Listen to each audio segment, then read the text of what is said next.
Have you ever struggled to be understood? Sign language was not considered as cool for the people who came from the background that I came from. I'm gonna do it anyway. You're doing it wrong. I don't care. I like it. You understand me, right? Perfect. Let's keep it going. Hey, it's Julie. Welcome to Uncomfy, a show about sticking with moments that challenge us even when they're uncomfortable. And I know you're probably wondering, why would anybody choose to be uncomfortable? But I have learned from personal experience, and maybe you have too, that sometimes a little discomfort has benefits if we can stay open and curious about it. And that is what we're here to explore. So let's get uncomfy. I'm joined today by Maxey. If you watched the Super Bowl this year, you might have seen Maxey performing his ASL interpretation of Kendrick Lamar's halftime show. Matt is the founder of Definitely Dope. That's spelled DEAF, Definitely Dope. It's a performance collective that uses American Sign Language and music, especially hip hop, to bridge the deaf, hard of hearing, and hearing worlds. So it's a real treat to have Matt with us today. Welcome to Uncomfy. Thank you for having me, Julie. It's a pleasure. Is it true that you didn't actually learn to speak sign language until you were in college?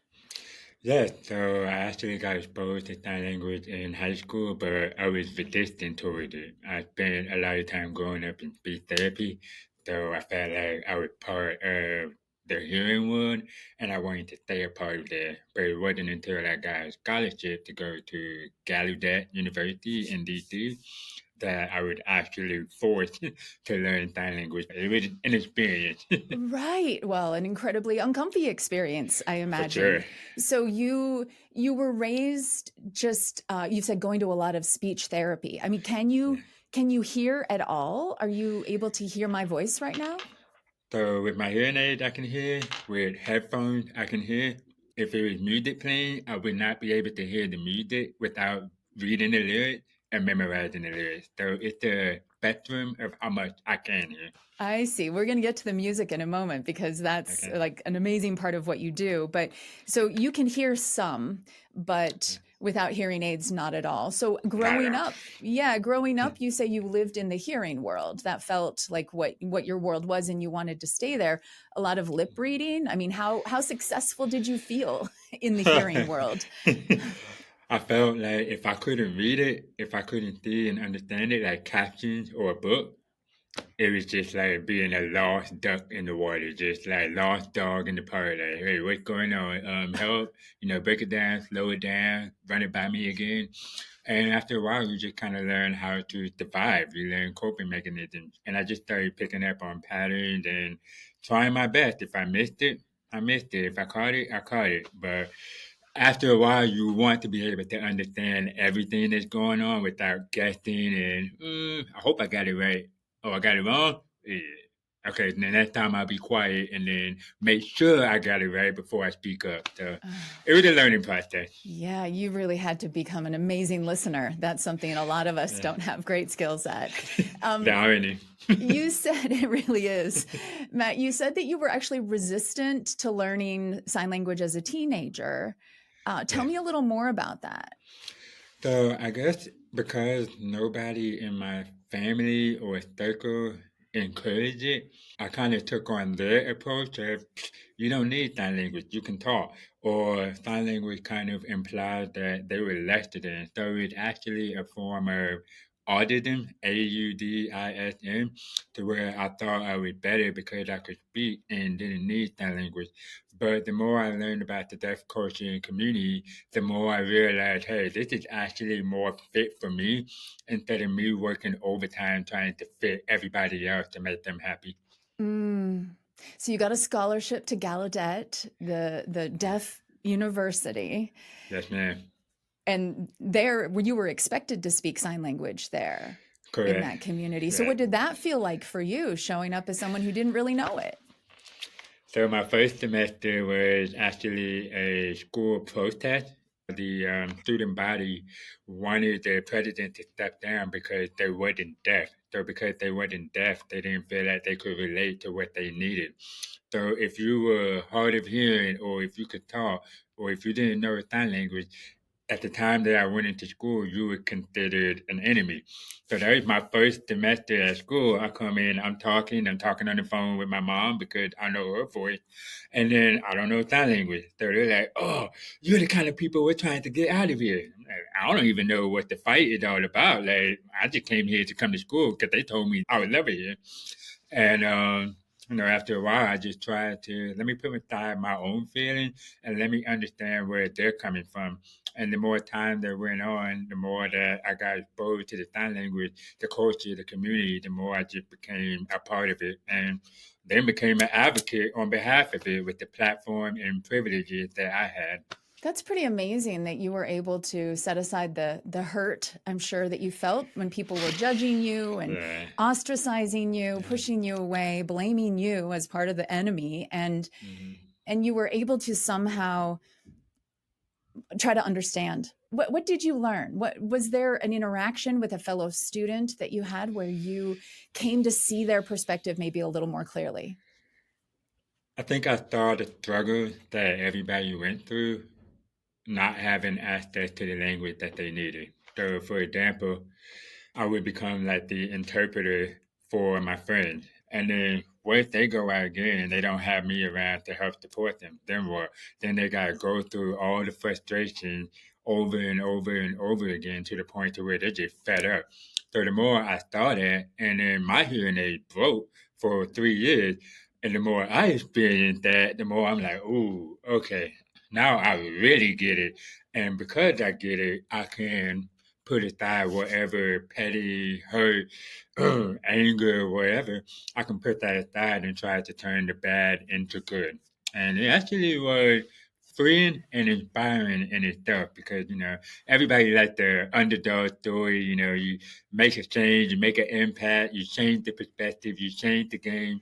And seeing the difference from 10, 15 years ago to how much we have available for now, it's empowering to feel like you had a role in supporting that change. What is that change that you feel like you've helped to support? More accessibility, more inclusion, more opportunities, more recognition, more fairness, more consideration. Just, oh, not so much. Okay, well, you are, what do you call it? A nuisance. You're more work for us to deal with. No, you can deal with that. It's going to require more effort, but it is possible. We can make a finished product that's appreciated by everybody. So seeing that there's more opportunities, more captions, more awareness, more interpreters everywhere we go, that's the change I see. Because before, that was not happening. Especially not at like a hip hop concert Oh, no, or not a rap at all. show. Yeah. Not at all. Yeah. That's really beautiful. I want to talk a little more about that. But tell me first of all how you became a music interpreter. Like how did that happen?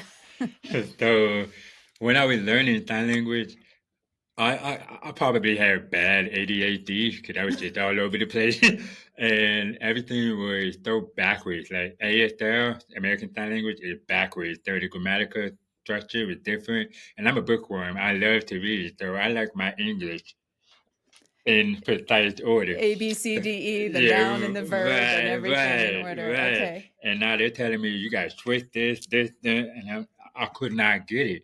Mm. So I kind of went against the grain, and I thought about it. I'm like, hey, you know what? Let me increase the vocabulary word with everything that I'm learning. Let me try to apply it with the music that I love. So if I learn new words for the songs that I love, after a while, my hands would kind of get used to just signing and flowing, and then I can pick up on the whole grammatical structure context. But so listening to music from hip hop artists and translating it for yourself, like that was your practice, that was your study for ASL. Yeah, like imagine trying to sign to people like Twister or Eminem or Busta Rhymes, and they're super fast. That's gonna make the conversation seem way easier when it's slower. Yeah. Okay. So you started doing it just for yourself with the music that you love. And then you posted a couple of videos, right? What do you Right. think, why did those resonate so much with people? Because it was music that people never had access to. So It was at that time a lot of keep it clean, keep it family friendly. Like, oh, that's too much. If it's not Taylor Swift, if it wasn't Miley Cyrus, if it wasn't Bruno Mars or that type of music, it was too much. People weren't going to do the interpretation. Like, No, so no, if a deaf or hard of hearing person wanted to see music interpreted in ASL, it would typically not be hip hop or rap no, artists. no. Okay. Yeah, it would be considered too explicit. So Okay. that was probably the motivation. Like, hey, somebody got to do it. Somebody got to cover it. And especially, if you have families, you come from the city, and you have people who can hear around you, and they're listening to these songs. Some of them are not friendly, but they want to be able to join their families and be able to sign along, sing along. So the more started seeing the happiness and joy of we are one and the same instead of me, I'm missing out on everything because it's too much for me and my world, but it's okay in your world. That was something that I thought needed to change. Did you know any deaf people who were Black like you growing up? It wasn't many. growing up, no, Not at not all. y'all, not Okay. y'all.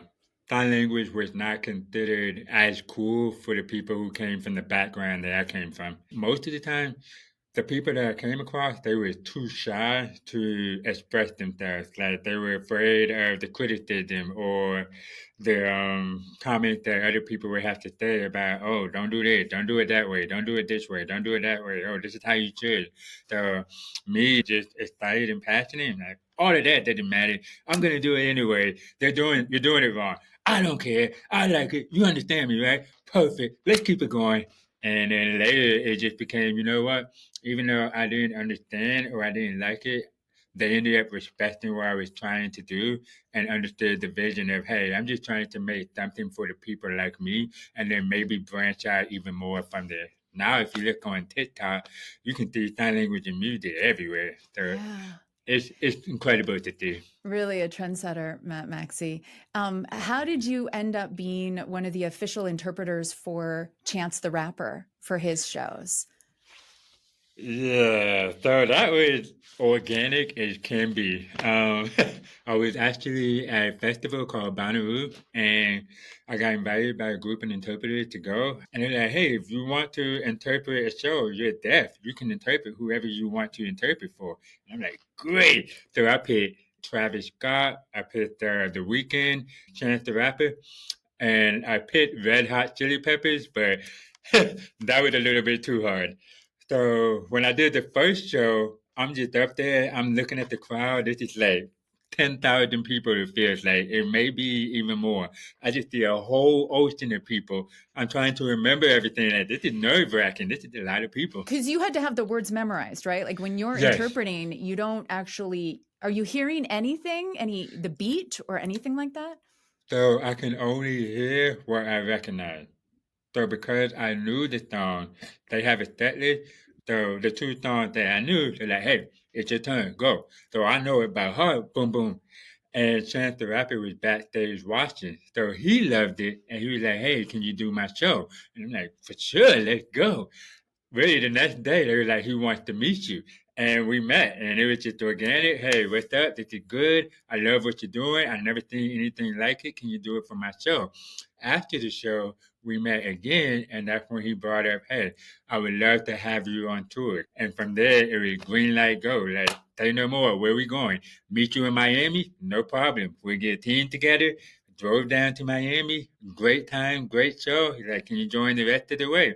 Absolutely. And from there, whew, it took off. Matt, what difference would it have made for you as a teenager to meet you, to be able to go to a Chance the Rapper show as a kid?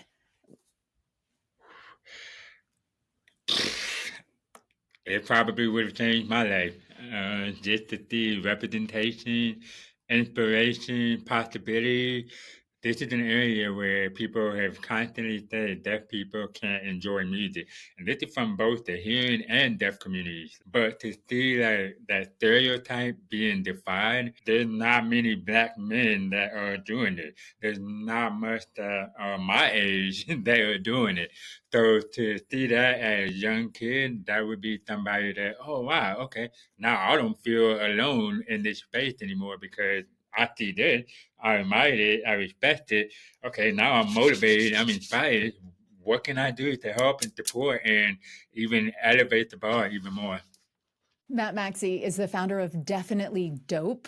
It's a performance collective that's all about bringing the deaf, hard of hearing, and hearing communities together through music. You can see him and his team interpreting for lots and lots of music events and rock concerts, including Matt was at the Super Bowl interpreting for Kendrick Lamar. What was that like for you? It was incredible. It was absolutely incredible. It was so nerve-wracking because Kendrick Lamar is so brilliant and so fast. It's just like, okay, 1, 2, like 3, 2, 1, go. Yeah, your hands are gonna get cramps, right? Yeah, I was sweating buckets. So when I finished, I think that whole third quarter, I was just in my chair.